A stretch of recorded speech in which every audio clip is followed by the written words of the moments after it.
பாரதிய ஜனதா அலுவலகம், குஜராத் பவன், RSS அலுவலகம் என்று மும்முனைகளிலும் பரபரப்பு அதிகமாகவே காணப்படுகிறது. வாழ்த்துக்களை தெரிவிக்கவும், வலியுறுத்த வேண்டிய அம்சங்களை எடுத்துக் கூறவும் பல்வேறு மாநிலங்களில் இருந்தும் தலைவர்கள் மோடியையும் ராஜ்நாத் சிங்கையும் முற்றுகையிட்டு வருகிறார்கள். ஆனால் பிரதமர் பதவி என்பது பல சவால்களோடு மோடியின் முன்பாக நிற்கிறது. மோடி ஜெயிக்க வேண்டிய சவால்கள் அது என்னென்ன என்பதை இப்போது பார்க்கலாம். பணவீக்கத்தை கட்டுப்படுத்தி நிதி மற்றும் நடப்பு கணக்கு பற்றாக்குறையை சரி செய்ய வேண்டியது மோடி எதிர்கொள்ள வேண்டிய பெரிய சவாலாக இருக்கும் என்கிறார்கள் அத்துறையின் வல்லுநர்கள். பணவீக்கத்தை கட்டுப்படுத்த எத்தகைய நடவடிக்கைகளை எடுக்கப் போகிறார் என்பதும் அவர்களின் எதிர்பார்ப்பாக இருக்கிறது. அடுத்ததாக நாட்டு மக்களை அச்சுறுத்தி வரும் விலைவாசி உயர்வை கட்டுப்படுத்த வேண்டிய பொறுப்பு மோடி முன் இருக்கிறது. வேளாண் உற்பத்தி சந்தைக்குழு சட்டத்தை நீக்கி விவசாயிகளே நேரடியாக விளைபொருட்களை விற்க வழி ஏற்படுத்துதல், டீசல், மண்ணெண்ணெய், சமையல் எரிவாயு ஆகியவற்றிற்கான மானிய செலவை சமாளிப்பது, இறக்குமதியை குறைத்து ஏற்றுமதியை அதிகரிக்க வேண்டியது ஆகிய சவால்களும் மோடி முன் இருக்கின்றன. வர்த்தகத்துறையை ஊக்குவிப்பதற்கான கொள்கைகளை வகுக்க வேண்டியது, வங்கிகளின் வசூலாகாத கடன் தொகையை குறைக்க நடவடிக்கை எடுக்க வேண்டியது உள்ளிட்டவையும் அவர் முன் சவால்களாக உள்ளன. பல பிரச்சனைகளை சந்தித்து கடும் நெருக்கடியில் உள்ள விவசாயத்தை மீட்டெடுப்பது, மாநிலங்களில் உள்ள மின்சார பிரச்சனையை சரி செய்ய வேண்டியது, மக்கள் தொகை பெருக்கத்திற்கேற்ப வேலை வாய்ப்புகளை அதிகரிக்க வேண்டியது என பிரதமராக போகும் மோடியின் முன் உள்ள சவால்களின் பட்டியல் நீண்டு கொண்டே செல்கிறது.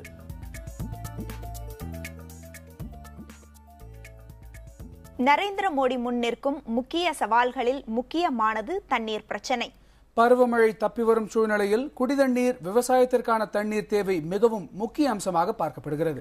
மோடியின் முன் நிற்கும் இந்த பிரச்சனைக்கு என்ன செய்ய வேண்டும் என்று விவசாயிகள் தரப்பு எதிர்பார்க்கிறது என்று பார்க்கலாம். இந்தியா முழுக்க விவசாயத்தை நம்பியுள்ள நாடு. இங்கு சில மாநிலங்களில் வெள்ளப்பெருக்கும், பல மாநிலங்களில் வறட்சியும் ஏற்படுவது வாடிக்கையாகி வருகிறது. இந்த பிரச்சனைக்கு தீர்வு காண நதிகளை இணைப்பது அவசியம் என்கின்றனர் விவசாயிகள். பட்ஜெட்டில் விவசாயத்துக்கு கடந்த காலத்தில் நிதியை ரொம்ப வெட்டி சுருக்கிட்டாங்க. எனவே விவசாயத்துறைக்கு இந்த புதிய அரசாங்கம் கூடுதலாக பட்ஜெட்டில் நிதியை ஒதுக்கி விவசாயத்துறையை முன்னேற்ற பாதைக்கு கொண்டு வரதுக்கான அந்த முயற்சி பண்ணணும். கடந்த 10 ஆண்டு காலத்தில் பார்த்தீங்கன்னாக்க விவசாயிகள் தற்கொலை என்பது இந்திய நாடு முழுவதும் கிட்டத்தட்ட 3 லட்சம் விவசாயிகள் தற்கொலை பண்ணி செத்துருக்காங்க. இந்த தற்கொலை சாவை தடுப்பதற்கு புதிய அரசாங்கம் நடவடிக்கை எடுக்கணும். அதற்கு விவசாயிகள் உற்பத்தி பண்ணக்கூடிய விளைபொருட்களுக்கு கட்டுப்படியான விலை தரணும். தமிழக விவசாயிகளின் விவசாய கடன்களை புதிதாக பதவியேற்க உள்ள மத்திய அரசு ரத்து செய்ய வேண்டும் என்று தமிழக விவசாயிகள் சங்கம் கோரிக்கை விடுத்துள்ளது. காவிரி நதிநீர் மேலாண்மை வாரியத்தை உடனடியாக அமைக்க வேண்டும் என்று காவிரி டெல்டா விவசாயிகள் கோரிக்கை விடுத்துள்ளனர். புதிதாக பதவியேற்கப் போகின்ற பாரதிய ஜனதா கட்சியினுடைய ஆட்சி தமிழகத்திலே காவிரி டெல்டா பகுதியில் அமைய இருப்பதாக சொல்லி இன்றைக்கு அங்கே இருக்கக்கூடிய அனைத்து விவசாயிகளும் வயிற்றிலே நெருப்பை கட்டுகின்ற வாழுகின்ற அந்த மீத்தேன் எரிவாயு திட்டத்தை தடை செய்து விட்டேன், இனி வராது என்ற உறுதியான உத்தரவாதத்தை நிச்சயமாக மக்களுக்கு அறிவிக்க வேண்டும். நதிகள் இணைப்புக்கு முக்கியத்துவம் அளிக்கப்படும் என்று தேர்தல் பரப்புரைக்காக தமிழகம் வந்த நரேந்திர மோடி ஏற்கனவே உறுதி அளித்துள்ளார். That we are talking about the Kaveri and Ganga. When we are talking about the Pradhan Mantri Krishi Sinchai Yojana. When we talk about the Krishi Sinchai Yojana, it means that we will have to construct the new dam sites. குஜராத்தில் நர்மதா நதியை இணைத்து அம்மாநில குடிநீர் பிரச்சனையை முடிவுக்கு கொண்டு வந்த மோடி ஒட்டுமொத்த நாட்டு மக்களின் தாகத்தை தீர்க்க வேண்டும் என்பதே அனைவரின் எதிர்பார்ப்பாக உள்ளது. நதிகள் இணைப்பு மட்டுமின்றி அனைவருக்கும் சுகாதாரமான குடிநீர், மழைக்கால நீரை சேமித்தல், விவசாயத்தை வளப்படுத்துதல் உள்ளிட்ட நடவடிக்கைகளையும் புதிய பிரதமர் நரேந்திர மோடி மேற்கொள்ள வேண்டும் என்கிறார்கள் விவசாயிகள். இந்த நீரை பாதுகாக்க தென்னை நதிகளை இணைக்க வேண்டும். அது மட்டும் இல்லாமல் விவசாய விளைபொருட்களுக்கு நியாய விலை கிடைக்க வேண்டும். இது மட்டும் இல்லாமல் தற்பொழுது மத்திய அரசோட அந்த மீத்தேன் திட்டத்தை உடனடியாக கைவிட வேண்டும். இதை தடுத்து நிறுத்தினாலே விவசாயிகளையும் விவசாயத்தோட இந்த தொழிலையும் பாதுகாக்க முடியும் என்பது இவர்களின் எண்ணமாக உள்ளது. புதிய தலைமுறைக்காக ஒளிப்பதிவாளர் சசிகுமாருடன் திருச்சியிலிருந்து சார்ல்ஸ். நாட்டின் பிரதமராக மோடி பொறுப்பேற்ற பிறகு வெளியுறவு கொள்கை எப்படி இருக்கும் என்பது பற்றி பாரதிய ஜனதா நாடாளுமன்ற செயலாளர் சண்முகநாதனோடு நம்முடைய செய்தியாளர் கௌதம் கார்த்திகேயன் நடத்திய நேர்காணலை இப்போது பார்க்கலாம். விரைவில் பாரதிய ஜனதா கட்சியானது ஆட்சி அமைக்க இருக்கிறது. இந்நிலையில் பாரதிய ஜனதா கட்சியில் எப்படி வெளியுறவு கொள்கைகளை கையாளப் போகிறது என்பது தொடர்பாக அக்கட்சியின் நாடாளுமன்ற செயலாளரான சண்முகநாதன் நம்மோடு இருக்கிறார். அவருடன் இது குறித்து பேசுவோம். வணக்கம் சார். வணக்கம் சார்.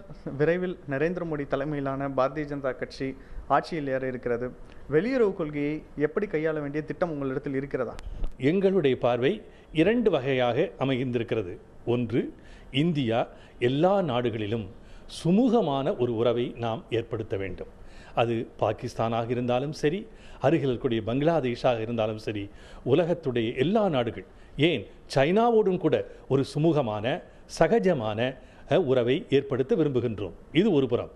இரண்டாவது, இந்தியாவுடைய ஒரு வலிமை, அதை உயர்த்துகின்ற வகையிலும் நாம் முயற்சி செய்வோம். குறிப்பாக மற்ற நாடுகளுடையான மீனவர்கள் தொடர்பான பிரச்சனையை எப்படி இந்த அரசு கையாளப் போகிறது? ஏனென்றால் நரேந்திர மோடி தமிழகத்தில் பிரச்சாரம் செய்யும்போது குறிப்பிட்டிருக்கிறார், குஜராத் மீனவர்கள் துன்பப்படுவது போலவே தமிழக மீனவர்களும் இலங்கை கடற்படையினர் துன்பப்படுகிறார்கள் என்று.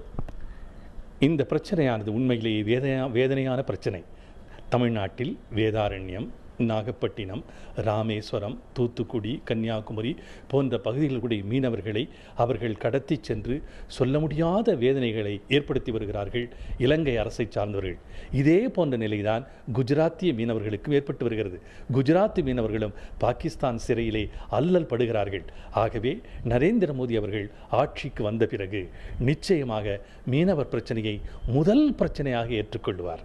இங்கு இருக்கக்கூடிய எந்த மீனவருக்கும் எந்த கஷ்டமும் வராத வகையிலே என்னென்ன வகையிலான பாதுகாப்புகள் எல்லாம் ஏற்படுத்த முடியுமோ அதற்காக முழு முயற்சி செய்வார் என்று நான் உறுதி கூறுகிறேன்.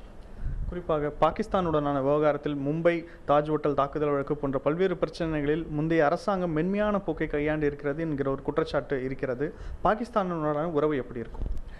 முந்தைய அரசு மென்மையாக நடந்து கொண்டது என்பதோடு மட்டுமல்லாமல் நமது இராணுவத்து வீரர்களை, ஜவான்களை அவர்களுடைய தலையெல்லாம் வெட்டி முண்டத்தை படம் பிடித்து அவர்கள் வேறு என்னென்னோ எல்லாம் கேவலப்படுத்தினார்கள்.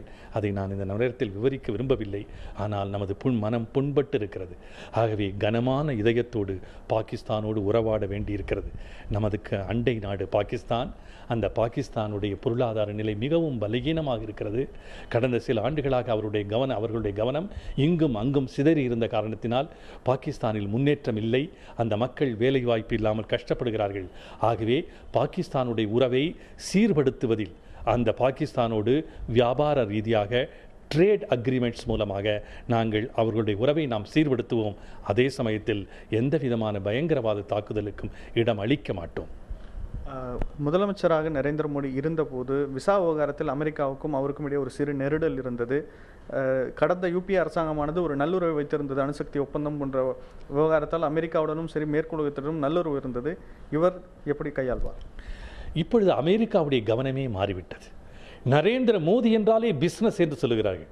நரேந்திர மோடி என்றாலே உலக வர்த்தகம் என்று சொல்லுகிறார்கள். நரேந்திர மோடி எப்படி வைப்ரண்ட் குஜராத் என்கின்ற திட்டத்தை உருவாக்கினாரோ அதே போல வைப்ரண்ட் இந்தியா என்கின்ற திட்டத்தை உருவாக்குவார். அதன் மூலமாக இந்தியாவுடைய வர்த்தகம் உலக அளவிலே பெருகும். அப்படி வர்த்தகம் பெருகும் பொழுது அமெரிக்கா நரேந்திர மோடியோடு சுமூகமான சுகமான உறவுக்குத்தான் ஆசைப்படும்.